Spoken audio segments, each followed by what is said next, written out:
ಸಾಕಷ್ಟು ಕಡೆಗಳಲ್ಲಿ ಬಂದ್ಗೆ ಮಿಶ್ರ ಪ್ರತಿಕ್ರಿಯೆ ವ್ಯಕ್ತವಾಗ್ತಾ ಇದೆ. ಅನೇಕ ಕಡೆಗಳಲ್ಲಿ ಬಂದ್ ನಡೀತಾ ಇದೆ, ಜೊತೆಗೆ ಪ್ರತಿಕ್ರಿಯೆಗಳು ಕೂಡ ವ್ಯಕ್ತವಾಗ್ತಾ ಇದೆ. ಜೊತೆಗೆ ಈಗ ನಮ್ಮ ಪ್ರತಿನಿಧಿ ಮೈಸೂರು ಬ್ಯಾಂಕ್ ಸರ್ಕಲ್ ನಿಂದ ದೀಪಿಕಾ ಲೈವ್ ನಲ್ಲಿ ಜಾಯಿನ್ ಆಗ್ತಾ ಇದ್ದಾರೆ. ಹಾಗೆ ಮಂಜುನಾಥ್ ಟೌನ್ ಹಾಲ್ ನಿಂದ ನೇರ ಸಂಪರ್ಕದಲ್ಲಿ ಜಾಯಿನ್ ಆಗ್ತಾ ಇದ್ದಾರೆ. ಇಬ್ಬರನ್ನು ಮಾತಾಡಿಸ್ತೀನಿ. ಮೊದಲಿಗೆ ದೀಪಿಕಾ, ಮೈಸೂರು ಬ್ಯಾಂಕ್ ಸರ್ಕಲ್ ನಲ್ಲಿ ಈಗ ಸದ್ಯದ ಪರಿಸ್ಥಿತಿ ಹೇಗಿದೆ, ಅದರ ಜೊತೆಯಲ್ಲಿ ಪ್ರತಿಭಟನೆ ಯಾವ ರೀತಿಯಾಗಿ ನಡೀತಾ ಇದೆ, ರೆಸ್ಪಾನ್ಸ್ ಹೇಗಿದೆ? ಅಶ್ವಿನಿ, ಕರ್ನಾಟಕ ಬಂದ್ ಹಿನ್ನೆಲೆ ಮೈಸೂರು ಬ್ಯಾಂಕ್ ಸರ್ಕಲ್ನಲ್ಲಿ ಬಿಗಿ ಬಂದೋಬಸ್ತನ್ನು ಏರ್ಪಡಿಸಲಾಗಿದೆ. ಯಾಕಂದರೆ ಹೋರಾಟಗಾರರು ಯಾವುದೇ ರೀತಿಯಲ್ಲಿ ಪ್ರತಿಭಟನೆ ಮಾಡಬಾರ್ದು ಅನ್ನೋ ಕಾರಣಕ್ಕೆ ಬಿಗಿ ಪೊಲೀಸ್ ಬಂದೋಬಸ್ತನ್ನು ಇಲ್ಲಿ ನಿಯೋಜನೆ ಮಾಡಿರುವಂಥದ್ದು. ಮಹಿಳಾ ಪೊಲೀಸರನ್ನು ಕೂಡ ನೇಮಕ ಮಾಡಿದ್ದಾರೆ. ಯಾವುದೇ ರೀತಿಯ ಹೋರಾಟಕ್ಕೆ ಅನುಮತಿ ಇಲ್ಲದೆ ಇರುವ ಕಾರಣಕ್ಕಾಗಿ ಪೊಲೀಸರನ್ನ ನಿಯೋಜನೆ ಮಾಡಿ ಇನ್ನು ಕೆಲವೇ ಕ್ಷಣಗಳಲ್ಲಿ ವಾಟಾಳ್ ನಾಗರಾಜ್ ನೇತೃತ್ವದಲ್ಲಿ ಈ ಒಂದು ಪ್ರತಿಭಟನೆ ಮೈಸೂರು ಬ್ಯಾಂಕ್ ಸರ್ಕಲ್ ಅಲ್ಲಿ ನಡೀಲಿಕ್ಕಿದೆ. ಅದು ನಡೆಯದಂತೆ ಪೊಲೀಸರು ಬಿಗಿ ಬಂದೋಬಸ್ತನ್ನ ಮಾಡ್ತಿದ್ದಾರೆ. 100 ಜನ ಪೊಲೀಸರನ್ನ ಈಗಾಗಲೇ ನಿಯೋಜನೆ ಮಾಡಿರುವಂತದ್ದು. ಇದರ ಜೊತೆಗೆ ಡಿಸಿಪಿ ನೇತೃತ್ವದಲ್ಲಿ ಈ ಒಂದು ಎಲ್ಲಾ ಕಂಟ್ರೋಲ್ಗಳನ್ನ ಮಾಡ್ತಾ ಇರುವಂತಹ ದೃಶ್ಯಗಳನ್ನ ನೀವು ನೋಡ್ತಾ ಇರಬಹುದು. ನಮ್ಮ ಹಿಂದೆಯೇ ಸಾಕಷ್ಟು ಪೊಲೀಸರು ನಿಂತಿದ್ದಾರೆ.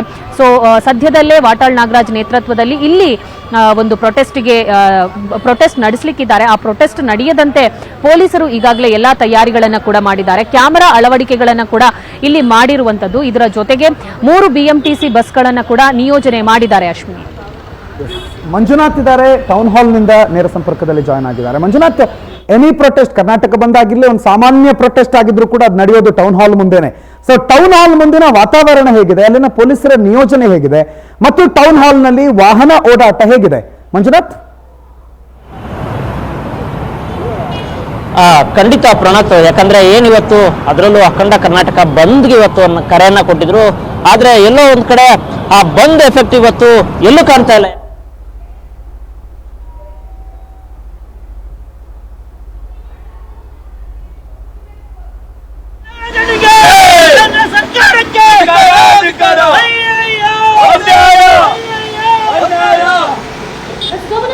ಈಗಾಗಲೇ ನಮ್ಮ ಪ್ರತಿನಿಧಿ ಒಂದಷ್ಟು ಡೀಟೇಲ್ಸ್ ಅನ್ನ ಕೊಡ್ತಾ ಇದ್ರು. ಅದರ ಮಧ್ಯದಲ್ಲಿ ಒಂದಷ್ಟು ಅಪ್ಡೇಟ್ಸ್ ಕೂಡ ಲಭ್ಯ ಆಗ್ತಾ ಇದೆ. ಬಸ್ ಅನ್ನ ತಡೆದು ಅಲ್ಲಲ್ಲಿ ಆಕ್ರೋಶಗಳು ವ್ಯಕ್ತವಾಗ್ತಾ ಇರೋದು. ಬಸ್ಸದ ಮೇಲೆ ಈಗ ಒಂದಷ್ಟು ಕೇಂದ್ರ ಸರ್ಕಾರದ ವಿರುದ್ಧ ಆಗಿರ್ಬೋದು, ರಾಜ್ಯ ಸರ್ಕಾರದ ವಿರುದ್ಧ ಆಗಿರ್ಬೋದು ಆಕ್ರೋಶಗಳು ವ್ಯಕ್ತವಾಗ್ತಾ ಇದೆ. But Ashwini, this is wrong ಅಂತ ನಾನು ಹೇಳ್ತೀನಿ. ಬಿಕಾಸ್ ಇದು ಸರ್ಕಾರದ ಆಸ್ತಿ. ಅಂದ್ರೆ ನಾವು ನೀವು ತೆರಿಗೆ ದುಡ್ಡಲ್ಲಿ ತಗೊಂಡಿರೋ ಒಂದು ಬಸ್ಸು, ಅದ್ರ ಗ್ಲಾಸ್ ಮೇಲೆ ಅವರು ಪೇಂಟ್ ಅಲ್ಲಿ ಯೂಸ್ ಮಾಡ್ತಿದ್ದಾರೆ. ಪೇಂಟ್ ಹೋಗುತ್ತೆ ಬಿಡುತ್ತೆ, ನೋಡಿ ಅಲ್ಲ ಮುರಿದು ಹಾಕೋದು. ಎಸ್, ಇದು ಆಂಧ್ರ ಪ್ರದೇಶದ ಬಸ್ಸು. ಈಗ ಬೆಳಗಾವಿ ಏನೋ ಮಹಾರಾಷ್ಟ್ರ ಪುಂಡ್ರಿಗೂ ನಮ್ಗೆ ಏನ್ ವ್ಯತ್ಯಾಸ ಆಯ್ತು? ನಾವೇ ಹೋರಾಟ ಮಾಡ್ತಿದೀವಿ ಸರಿ, ಅವರನ್ನ ಖಂಡಿಸ್ತಾ ಇದ್ದೀವಿ ಸರಿ. ಇದರಿಂದ ನಾಳೆ ಅಲ್ಲೊಂದು ಪ್ರತಿಭಟನೆ ಅಲ್ಲೊಂದು ಬಂದಾಗುತ್ತೆ ಬಿಟ್ರೆ ಇದರಿಂದ ಏನಾದ್ರೂ ಸಮಸ್ಯೆ ಪರಿಹಾರ ಆಗುತ್ತಾ? ಪಾಪ ಬಸ್ಸನ್ನ ಒಡೆದು ಹಾಕೋದು ಅಥವಾ ಈ ರೀತಿ ಸಾರ್ವಜನಿಕ ಆಸ್ತಿ ಪಾಸ್ತಿ ಹಾನಿ ಮಾಡೋದು ಇಟ್ ಈಸ್ ನಾಟ್ ಪರ್ಮಿಟೆಡ್. ಇದು ಅವಕಾಶ ಇಲ್ಲ. ಈಗ ಪೊಲೀಸರು ಬಂದ್ರೆ ಅವ್ರನ್ನ ಅರೆಸ್ಟ್ ಮಾಡ್ಕೊಂಡು ಕರ್ಕೊಂಡು ಹೋಗ್ತಾರೆ. ಅಂದ್ರೆ ಜಸ್ಟ್ ಪ್ರೊಟೆಸ್ಟ್ ಅರೆಸ್ಟ್ ಅಲ್ಲ, ಇದು ಆಸ್ತಿ ಪಾಸ್ತಿ ಹಾನಿ ಅನ್ನೋ ಸೆಕ್ಷನ್ ಅಡಿಯಲ್ಲಿ ಅರೆಸ್ಟ್ ಆಗುತ್ತೆ. ಪ್ರೊಟೆಸ್ಟ್ ಅಲ್ಲಿ ಅರೆಸ್ಟ್ ಆದ್ರೆ ಶನಿ ಅವ್ರನ್ನ ಟೌನ್ ಹಾಲ್ ಕಡೆನೋ ಅದೊಂದು ಹಾಲಲ್ಲೋ ಕರ್ಕೊಂಡು ಕೂರಿಸ್ತಾರೆ, ಸಂಜೆ ಬಿಟ್ಟು ಕಳಿಸ್ತಾರೆ. ಬಟ್ ಇದು ಹಂಗಲ್ಲ, ಇದು ಸಾರ್ವಜನಿಕ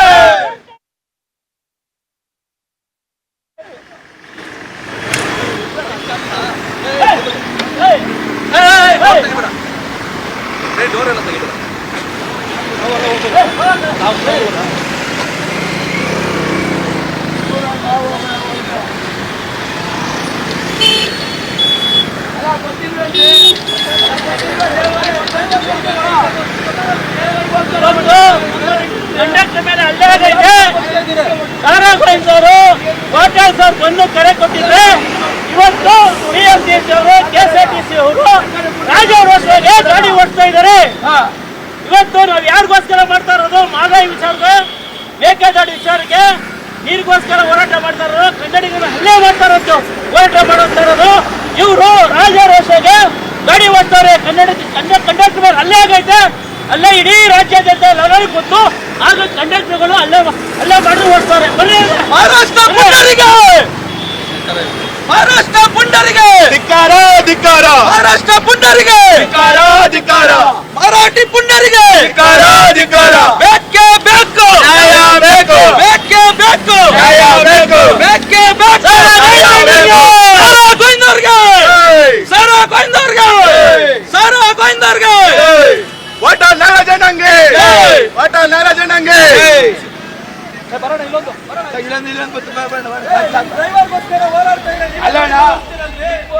ಸಾರ್ವಜನಿಕ ಸಂಪರ್ಕ ಅದರಲ್ಲೂ ಬೆಂಗಳೂರಿನ ಜೀವನಾಡಿ ಅಂತ ಕರೆಸಿಕೊಳ್ಳುವ BMTC ಬಸ್ಗಳನ್ನ ತಡೆದು ನಿಲ್ಲಿಸಲಾಗ್ತಾ ಇದೆ.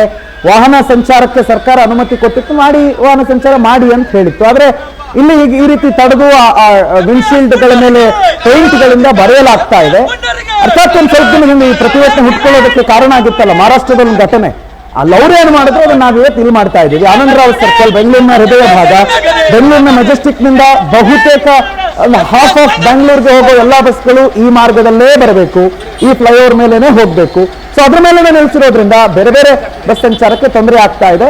ಬಸ್ಗಳ ಮೇಲೆ ಈ ರೀತಿ ಘೋಷಣೆಗಳನ್ನು ಬರೀತಿದ್ದಾರೆ. ಕೇಂದ್ರ ಸರ್ಕಾರಕ್ಕೆ ಧಿಕ್ಕಾರ ಅಂತ ರಾಜ್ಯ ಸರ್ಕಾರದ ಆಸ್ತಿ ಮೇಲೆ ನೋಡಿ ನೋಡಿ ನೋಡಿ ನೋಡಿ ಈ ರೀತಿ ಸಾರ್ವಜನಿಕ ಆಸ್ತಿ ಪಾಸ್ತಿ ಹಾನಿ ಮಾಡುವಂತ ಕೆಲಸ ಅಲ್ಲಿ ನಡೀತಾ ಇದೆ. ಮೆಜೆಸ್ಟಿಕ್ ನ ಆನಂದರಾವ್ ಸರ್ಕಲ್ ಬಳಿ ಕರವೇ ದೊಡ್ಡ ಮಟ್ಟದ ಪ್ರೊಟೆಸ್ಟ್ ನಡೆಸ್ತಾ ಇದೆ. ಆನಂದರಾವ್ ಸರ್ಕಲ್ ಬಸ್ಗಳನ್ನ ತಡೆ ಹಿಡಿದು ಆಕ್ರೋಶ ವ್ಯಕ್ತಪಡಿಸಿದ್ದಾರೆ. ಬಸ್ಗಳಿಗೆ ಮಸಿ ಬಳಿದು ಕಿಡಿಕಾರ್ತಿದ್ದಾರೆ. ಇನ್ನು ಕೇಂದ್ರ ರಾಜ್ಯ ಸರ್ಕಾರದ ವಿರುದ್ಧ ಧಿಕ್ಕಾರ ಅಂತ ಬರಹವನ್ನ ಬರೀತಾ ಇದ್ದಾರೆ ಬಸ್ಗಳ ಮೇಲೆ. ಮೆಜೆಸ್ಟಿಕ್ ನ ಆನಂದರಾವ್ ಸರ್ಕಲ್ ಬಳಿ ಕರವೇ ಪ್ರೊಟೆಸ್ಟ್ ನಡೆಸ್ತಾ ಇದೆ, ಪ್ರತಿಭಟನೆಯನ್ನ ನಡೆಸ್ತಾ ಇದೆ. ಅನೇಕ ಕಡೆಗಳಲ್ಲಿ ಪ್ರತಿಭಟನೆಯ ಕಾವು ಈಗ ತಾನೇ ಹೆಚ್ಚಾಗ್ತಾ ಇದೆ. ಅದರಲ್ಲೂ ಸಾರ್ವಜನಿಕ ಆಸ್ತಿ ಪಾಸ್ತಿಗಳ ಮೇಲೆ ಈ ರೀತಿ ಬರೆಯುವಂತದ್ದು ನಿಜಕ್ಕೂ ಕೂಡ ಸಮಂಜಸ ಅಲ್ಲ. ಈಗಾಗಲೇ ಪೊಲೀಸರು ಆಗಮಿಸಿದ್ದಾರೆ, ಅದನ್ನ ಕರ್ಕೊಂಡು ಹೋಗುವಂತ ಪ್ರಯತ್ನ ಮಾಡ್ತಾ ಇರೋದು ಅದನ್ನ ಗಮನಿಸ್ತಾ ಇದೀವಿ. ಜೊತೆಗೆ ಪ್ರವೃತ್ತಿ ಈಗಾಗಲೇ ಗಮನಿಸಿದ್ವಿ, ಆಸ್ತಿ ಪಾಸ್ತಿಗಳನ್ನ ನಾಶ ಮಾಡಿದ್ರೆ ಅಥವಾ ಇವತ್ತು MS ನಿಷೇಧ ಮಾಡಬೇಕು. ಪುಂಡ್ರು ಇವತ್ತು ಏನು ಕಂಡಕ್ಟರ್ ಮೇಲೆ ಹಲ್ಲೆ ಮಾಡೋರೆ, ಅವ್ರಿಗೆ ಸೂಕ್ತವಾಗಿ ನ್ಯಾಯ ಕೊಡಿಸ್ಬೇಕು. ಮಾದಾಯಿ ಕಸ ಬಂದು ಜಾರಿ ಆಗ್ಬೇಕು, ಮತ್ತೆ ಕನ್ನಡಿಗೆ ಉದ್ಯೋಗ ಸಿಗ್ಬೇಕು. ನಮ್ಮ ಉದ್ದೇಶ ಇಷ್ಟೇ. ಇವತ್ತು ಸಾರಾಗೋಯಿಂದ ವಾಟಾಳ್ ನಗರದವರು ಇಡೀ ರಾಜ್ಯಾದ್ಯಂತ ಹೋರಾಟ ಮಾಡವ್ರೆ. ಆದ್ರೆ ಇವತ್ತು BMTC ಅವರು ಮತ್ತೆ KSRTC ರಾಜ್ಯ ಗಾಡಿ ಓಡಿಸ್ತಾ ಇದಾರೆ. ಅಲ್ಲೇ ಇವತ್ತು ಆಗೋದ್ರೆ ನಾಳೆ ನಮ್ಗಾಗುತ್ತೆ, ನಾಳೆ ದೊಡ್ಡವ್ರಿಗಾಗುತ್ತೆ, ನಾಳೆ ರಾಜಕಾರಣಿಗಳಿಗಾಗುತ್ತೆ. ಇವ್ರಿಗೆ ಮಾನವ ಮರ್ಯಾದೆ ಇದೆಯಾ? ಇವತ್ತು ಅವ್ರಿಗೆ ಹೊಡೆದ್ರೆ ನಾಳೆ ನಮ್ಗೆ ಹೊಡೆದ್ರೆ ಏನ್ ಮಾಡೋದು? ಯಾರು ಬಣ್ಣ ಅವ್ರಿಗೋಸ್ಕರ ವಾದ ಮಾಡ್ತಾ ಇದ್ದೀವಿ. ಇದು ಬಸ್ ಬಂದು ಅಂತ ಗೊತ್ತಾನೆ, ಇದೆಲ್ಲ ಬಂದ್ ಮಾಡಬೇಕು. ಅರ್ಥ ಆಯ್ತಾ? ಯಾರಿಗೋಸ್ಕರ ಮಾಡ್ತಾ ಇದೀವಿ? ಕರ್ನಾಟಕ ಬಂದು ಅಂತ ಗೊತ್ತಾನೆ. ಈ ಸರ್ಕಾರಕ್ಕೆ ಏನಿದೆ? ಸಾರಾಗೋಯ್ದವರ ಹೋರಾಟಕ್ಕೆ, ಸಾರಾಗೋಯ್ದವರ ಹೋರಾಟಕ್ಕೆ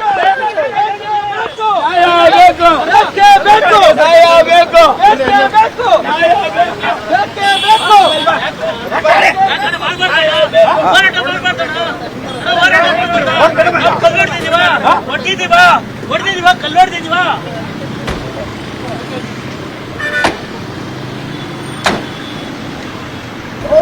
ಆನ್ ಪವರ್ ಟಿವಿಯಲ್ಲಿ ಮಾತ್ರ ಎಕ್ಸ್ಕ್ಲೂಸಿವ್ ದೃಶ್ಯಗಳನ್ನು ನೀವು ಗಮನಿಸೋದಕ್ಕೆ ಸಾಧ್ಯ.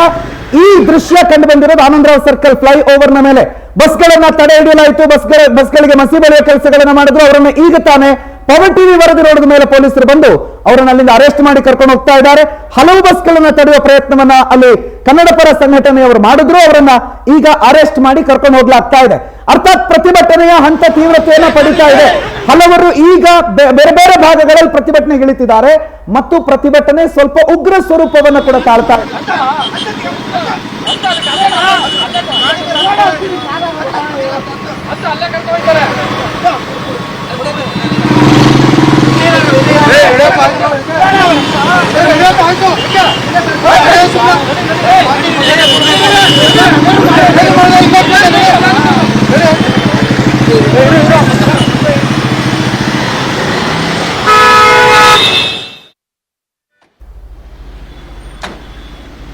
ರಸ್ತೆಯ ಮಧ್ಯದಲ್ಲಿ ನಿಂತು ಅಲ್ಲಿ ಬರುವಂತ ಜನರಿಗೂ ಕೂಡ ಪ್ರಯಾಣಿಕರಿಗೂ ಕೂಡ ತೊಂದರೆ ಆಗ್ತಾ ಇದೆ. ಅವರು ಕೂಡ ಹೇಳ್ತಾ ಇದ್ರು ಪ್ರತಿಭಟನೆ ಸಮಂಜಸ, ಆಗ್ರಹಗಳು ಎಲ್ಲವೂ ಕೂಡ ಓಕೆ, ಆದ್ರೆ ಅಲ್ಲಿ ನಡೀತಾ ಇರೋದೇನು, ಯಾವ ರೀತಿಯ ಹೋರಾಟ, ಶಾಂತಿಯುತ ಹೋರಾಟ ಮಾಡಿ ಅನ್ನುವಂಥದ್ದಕ್ಕೆ ಈಗಾಗಲೇ ಮನವಿಯನ್ನ ಮಾಡಿಕೊಳ್ಳಲಾಗಿತ್ತು. ಆದ್ರೆ ಈಗ ಹೋರಾಟಗಳು ಬೇರೆ ದಾರಿಯಲ್ಲಿ ಸಾಗ್ತಾ ಇರೋದನ್ನ ಗಮನಿಸ್ತಾ ಇದ್ದೀವಿ. ಅಂತವರನ್ನ ಈಗ ವಶಕ್ಕೆ ಕೂಡ ಪೊಲೀಸರು ಪಡ್ಕೊಳ್ಳುವಂತ ಕೆಲಸಗಳನ್ನ ಮಾಡ್ತಾ ಇದ್ದಾರೆ. ಪ್ರಣುತ್ ಗಮನಿಸ್ತಾ ಇದ್ದೀವಿ ವಿಜುವಲ್ಸ್ ಅಲ್ಲಿ ಎಕ್ಸ್ಕ್ಲೂಸಿವ್. ಜೊತೆಯಲ್ಲಿ ಪ್ರತಿಭಟನಾಕಾರರು ಅನೇಕ ಕಡೆಗಳಲ್ಲಿ ಹೋರಾಟವನ್ನ ಮಾಡ್ತಾ ಇದ್ದಾರೆ, ಪ್ರತಿಭಟನೆಯನ್ನ ಮಾಡ್ತಾ ಇದ್ದಾರೆ. ಬಟ್ ಅಶ್ವಿನಿ, ನಾವು ಮೊದಲಿಂದ ಕೇಳಿದ್ದಂತ ಒಂದು ಪ್ರಶ್ನೆ ಏನು ಅಂತಂದ್ರೆ, ಮಹಾರಾಷ್ಟ್ರದ ಪುಂಡ್ರಿಗೆ ಶಿಕ್ಷೆ ಕೊಡೋದಕ್ಕೆ ಹೋಗಿ ಕರ್ನಾಟಕದ ಜನಸಾಮಾನ್ಯರಿಗೆ ಶಿಕ್ಷೆ ಕೊಡ್ತಿದಾರಲ್ವಾ? ಈಗ ಅದೇ ಬಸ್ಸಲ್ಲಿ ಯಾರೋ ಎಮರ್ಜೆನ್ಸಿ ಹಾಸ್ಪಿಟಲ್, ಎಮರ್ಜೆನ್ಸಿ ಏನೋ ಬ್ಯಾಂಕ್ಗೋ ಮತ್ತೊಂದು ಹೋಗೋದಕ್ಕೆಲ್ಲ ಇರುತ್ತೆ. ಅಂತ ಸಂದರ್ಭದಲ್ಲಿ ಅವ್ರಿಗೆ ಅಡ್ಡ ಹಾಕಿ ಕನ್ನಡಿಗರಿಗೆ ಅಡ್ಡ ಹಾಕಿದ್ದಲ್ವಾ ಅನ್ನೋದು ಒಂದು ಕೂಡ ಪ್ರಶ್ನೆ. ವೆಂಕಟೇಶ್ ಇದ್ದಾರೆ ನಮ್ಮ ಪ್ರತಿನಿಧಿ ಆನಂದರಾವ್ ಸರ್ಕಲ್. ಈಗ ಏನ್ ಘಟನೆ ನಡೀತಲ್ಲ ಆ ಘಟನೆಯ ಸ್ಥಳದಿಂದಲೇ ನೇರ ಸಂಪರ್ಕದಲ್ಲಿ ಜಾಯ್ನ್ ಆಗಿದ್ದಾರೆ, ಮತ್ತು ಮಂಜುನಾಥ್ ಕೂಡ ಈಗಾಗಲೇ ಟೌನ್ ಹಾಲ್ ನಿಂದ ನಮ್ಮನ್ನ ಜಾಯ್ನ್ ಆಗ್ತಿದ್ದಾರೆ. ನಾನು ಮೊದಲಿಗೆ ವೆಂಕಟೇಶ್ ಅವ್ರ ಹತ್ರ ಹೋಗ್ತೇನೆ. ವೆಂಕಟೇಶ್, ಐ ಥಿಂಕ್ ನೀವು ಮಾತ್ರ ಅದನ್ನು ಫಾಲೋ ಮಾಡೋದಕ್ಕೆ ಸಾಧ್ಯ ಆಗಿತ್ತು. ಒಂದಿಷ್ಟು ಜನ ಬಂದ್ರು, ಬಸ್ಗಳನ್ನು ತಡೆದ್ರು, ಏನಾಯ್ತಲ್ಲಿ? ಕರ್ನಾಟಕ ಬಂದ್ಗೆ ಕರೆ ಕೊಟ್ಟ ಹಿನ್ನೆಲೆಯಲ್ಲಿ ಇವತ್ತು ರಾಜ್ಯಾದ್ಯಂತ ಕೂಡ ವ್ಯಾಪಕವಾದಂತಹ ಒಂದು ಬೆಂಬಲ ವ್ಯಕ್ತ ಆಗ್ತಿದೆ. ಕೆಲವೊಂದು ಕಡೆ ನೀರಸವಾದಂತಹ ಒಂದು ಬಂದ್ ಇರುವಂತದ್ದು. ಇವತ್ತು ಸದ್ಯ ಆನಂದರಾವ್ ಫ್ಲೈಓವರ್ ಬಳಿ ಪ್ರತಿಭಟನಾಕಾರರು ಬಂದು ಬಸ್ಗಳನ್ನ ತಡೆದು ಬಸ್ನ ಮೇಲೆ ಕರ್ನಾಟಕ ಬಂದ್ ಮತ್ತೆ ಕೇಂದ್ರ ಸರ್ಕಾರಕ್ಕೆ ಧಿಕ್ಕಾರ ಎನ್ನುವಂತಹ ಘೋಷಣೆಗಳನ್ನು ಕೂಗಿ ಅದರ ಮೇಲೆ ಬರಹಗಳನ್ನು ಬರೆದು ಒಂದು ಅಲ್ಲಿದ್ದಂತಹ ಬಸ್ಗಳಿಗೂ ಕೂಡ ಅನ್ಯ ರಾಜ್ಯದ ಬಸ್ಗಳು ಬಂದಿತ್ತು, ಅದರ ಮೇಲೆ ಕೂಡ ಬರೆಯುವ ಮೂಲಕ ತಮ್ಮ ಆಕ್ರೋಶವನ್ನು ವ್ಯಕ್ತಪಡಿಸಿದ್ರು. ಎಂಇಎಸ್ ಪುಂಡಾಟಿಕೆ ರಾಜ್ಯದಲ್ಲಿನ ಬಸ್ಗಳು ಏನು ಅಲ್ಲಿ ಸಂಚರಿಸುತ್ತೆ ಅವರ ಮೇಲೆ ಒಂದು ಹಲ್ಲೆ ಮಾಡುವಂತದ್ದು ಮತ್ತೆ ಧಿಕ್ಕಾರ ಕೂಗುವಂತಹ ಪ್ರಯತ್ನಗಳು ಸಾಕಷ್ಟು ನಿರಂತರವಾಗಿ ನಡೀತಾ ಇದ್ರು ಕೂಡ ರಾಜ್ಯ ಸರ್ಕಾರ ಇದರ ಬಗ್ಗೆ ಗಂಭೀರವಾಗಿ ಪರಿಗಣಿಸಿಲ್ಲ ಮತ್ತು ಅವರಿಗೆ ಶಿಕ್ಷೆಯನ್ನು ಕೊಡಬೇಕು, ಅದು ಯಾವುದನ್ನು ಕೂಡ ಮಾಡದೆ ಈ ರೀತಿಯಾದಂತಹ ಪುಂಡಾಟ ಮೆರೆತವರಿಗೆ ಬೆಂಬಲ ಕೊಡ್ತಾ ಇದ್ದಾರೆ. ಇದು ನಮ್ಮ ರಾಜ್ಯದ ಏನು ಈಗ ಅಲ್ಲಿ ಆಗ್ತಾ ಇರುವಂತದ್ದು. ಮುಂದಿನ ದಿನಗಳಲ್ಲಿ ನಮ್ಮ ಮೇಲೆ ಕೂಡ ದಬ್ಬಾಳಿಕೆ ಆಗುತ್ತೆ, ಇಲ್ಲಿ ಕೂಡ ಬಂದು ನಮ್ಮ ಮೇಲೆ ದಬ್ಬಾಳಿಕೆ ಮಾಡುವಂತದ್ದು ದಿನಗಳು ದೂರ ಇಲ್ಲ. ಹಾಗಾಗಿ ಅವರಿಗೆ ಸರಿಯಾದ ಶಿಕ್ಷೆಯನ್ನು ಕೊಡಬೇಕಂತೇಳಿ ಖಂಡನೆಯನ್ನು ಮಾಡುವ ಮೂಲಕವಾಗಿ ಬಸ್ಗಳ ಮೇಲೆ ಬರಹವನ್ನು ಬರೆದು ರಸ್ತೆ ಮೇಲೆ ಮಲಗಿ ಆಕ್ರೋಶವನ್ನು ವ್ಯಕ್ತಪಡಿಸಿದ್ರು. ಜೊತೆಗೆ ಅನ್ಯ ರಾಜ್ಯದ ಬಸ್ಗಳು ಕೂಡ ಬಂದಂತ ಸಂದರ್ಭದಲ್ಲೂ ಕೂಡ ಅವರಿಗೂ ಕೂಡ ಇವತ್ತು ಕರ್ನಾಟಕ ಬಂದಿದೆ, ಯಾಕೆ ಬಂದ್ರಿ ಅನ್ನುವಂತ ರೀತಿಯಲ್ಲಿ ಅವರಿಗೆ ತಿಳಿಯಲಿರುವಂತ ಕೆಲಸವನ್ನು ಕೂಡ ಮಾಡಿದ್ರು. ಬಿಎಂಟಿಸಿ ಮತ್ತು ಕೆಎಸ್ಆರ್ಟಿಸಿ ಬಸ್ ಮೇಲೆ ಒಂದು ಸಾರಿಗೆ ಸಂಸ್ಥೆಯಲ್ಲಿ ಕೆಲಸ ಮಾಡುವಂತ ಕಂಡಕ್ಟರ್ ಮೇಲೆ ಹಲ್ಲೆ ಆಗಿರುವಂತದ್ದು. ನಾವು ಅವರ ಪರವಾಗಿ ಬೀದಿಗಿಳಿದು ಹೋರಾಟವನ್ನ ಮಾಡ್ತಾ ಇದ್ರೆ ಇವತ್ತು ಚಾಲಕರು ತಮ್ಮ ಕೆಲಸವನ್ನ ಮಾಡ್ತಾ ಇದ್ದಾರೆ ಅಂತ ಹೇಳಿ ಆಕ್ರೋಶವನ್ನ ವ್ಯಕ್ತಪಡಿಸ್ತಾ ಆ ರಸ್ತೆಯಲ್ಲಿ ಕೂಡ ಮಲಗಿ ತಮ್ಮ ಆಕ್ರೋಶವನ್ನ ವ್ಯಕ್ತಪಡಿಸಿದ್ರು. ಜೊತೆಗೆ ಇಲ್ಲಿದ್ದಂತವರು ಕೂಡ ರಸ್ತೆಗೆ ಬಂದಂತಹ ಬಸ್ಗಳನ್ನ ಅಡ್ಡಾಕಿ ಅವರಿಗೂ ಕೂಡ ತಿಳಿಯಿರುವ ಕೆಲಸವನ್ನ ಕೂಡ ಮಾಡಿದ್ರು. ಸದ್ಯಕ್ಕೆ ಈ ಒಂದು ಘಟನೆ ಪವರ್ ಟಿವಿಯಲ್ಲಿ ಎಕ್ಸ್ಕ್ಲೂಸಿವ್ ಆಗಿ ವರದಿ ಪ್ರಸಾರ ಆಗ್ತಾ ಇದ್ದಂತೆ ಸ್ಥಳಕ್ಕೆ ಪೊಲೀಸರು ಬಂದು ಏನು ಒಂದು ಪ್ರತಿಭಟನೆ ಮಾಡ್ತಾ ಇದ್ರು ಅವರನ್ನು ಕೂಡ ವಶಕ್ಕೆ ಪಡುವಂತ ಕೆಲಸವನ್ನ ಮಾಡಿರುವಂತದ್ದು. ಪ್ರಣೀತ್, ಸದ್ಯಕ್ಕೆ ಈಗ ಈ ಒಂದು ಪ್ರತಿಭಟನೆ ಕಾವು ಮತ್ತೆ ಈಗ ಜೋರಾಗ್ತಾ ಇರುವಂತದ್ದು. ಯಾಕಂತ ಹೇಳಿದ್ರೆ ಏನು ಒಂದು ಬಂದ್ಗೆ ಕರೆ ಕೊಟ್ಟಿದ್ದೀವಿ, ಅದರ ಉದ್ದೇಶ ಏನು ಮತ್ತೆ ಅದು ಯಾಕೆ ಮಾಡಬೇಕಾಗಿತ್ತು ಅನ್ನೋದ್ರ ಬಗ್ಗೆ ಜನಸಾಮಾನ್ಯರಿಗೆ ಅರ್ಥ ಆಗ್ತಾ ಇಲ್ಲ. ಸರ್ಕಾರ ಕಣ್ಣು ಮುಚ್ಚಿ ಕುಳಿತಿದೆ, ಇತ್ತ ಗಮನ ಕೊಡಬೇಕು ಅಂತ ಹೇಳಿ ತಮ್ಮ ಆಕ್ರೋಶವನ್ನು ಕೂಡ ವ್ಯಕ್ತಪಡಿಸಿರುವಂತದ್ದು. ಪ್ರಣೀತ್, ರೈಟ್, ಮಂಜುನಾಥ್ ಇದ್ದಾರೆ ಟೌನ್ ಹಾಲ್ ನಿಂದ. Okay Venkatesh, thank you. ಸದ್ಯಕ್ಕೆ ಮತ್ತೆ ಮುಂದಿನ ಹಂತದಲ್ಲಿ ನಿಮ್ಮಿಂದ ಇನ್ನಷ್ಟು ಮಾಹಿತಿ ಪಡಿತೀವಿ. ಇವತ್ತು ನೋಡಿ ಒಂದು ಕುಚೋದ್ಯ ಇಲ್ಲ ಅರ್ಶಿನಿ, ಅಲ್ಲಿ ನೋಡಿ ಸರ್ಕಾರ ಅಂತ ಬರೀತಾರೆ, ಕನೇ ಸರಿಯಾಗಿ ಬರೆಯಲ್ಲ. ಕನ್ನಡ ಪರ ಹೋರಾಟಗಾರರು ಅಕ್ಷರವನ್ನೇ ಕರೆಕ್ಟ್ ಸರ್ಕಾರ ಹೋರಾಟಗಾರರನ್ನು ಹತ್ತಿಕ್ತಾ ಇದೆ. ಈ ಸರ್ಕಾರದ ವಿರುದ್ಧ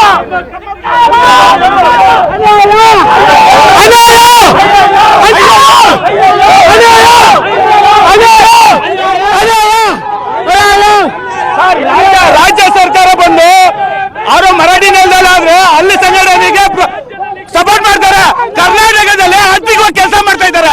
ಇದು ನಿಲ್ಬೇಕು, ಈ ದಬ್ಬಾಳಿಗೆ ನಿಲ್ಬೇಕು. ಎಂಎಸ್ ಪುಂಡರು ಏನಿದೆ ಧಿಕ್ಕಾರ ಮಾಡಿ ನಿಷೇಧ.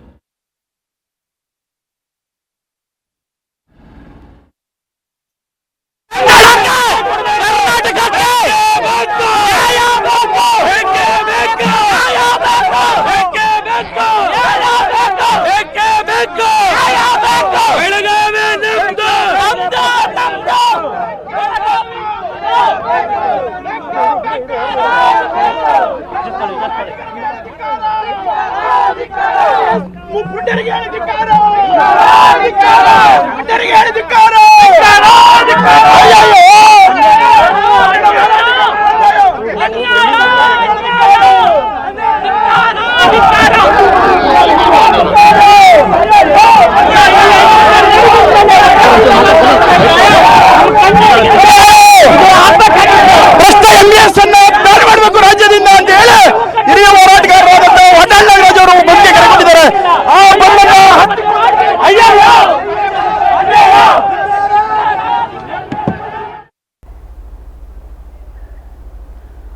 ಬಿಎಂಟಿಸಿ ಬಸ್ಗಳಲ್ಲಿ ಅವರನ್ನ ಕರ್ಕೊಂಡು ಹೋಗ್ಲಾಗ್ತಾ ಇದೆ. ಅಣಕು ಶವಯಾತ್ರೆ ಮಾಡ್ತಿದ್ದವರನ್ನ ಪೊಲೀಸರು ವಶಕ್ಕೆ ಪಡೆದಿದ್ದಾರೆ.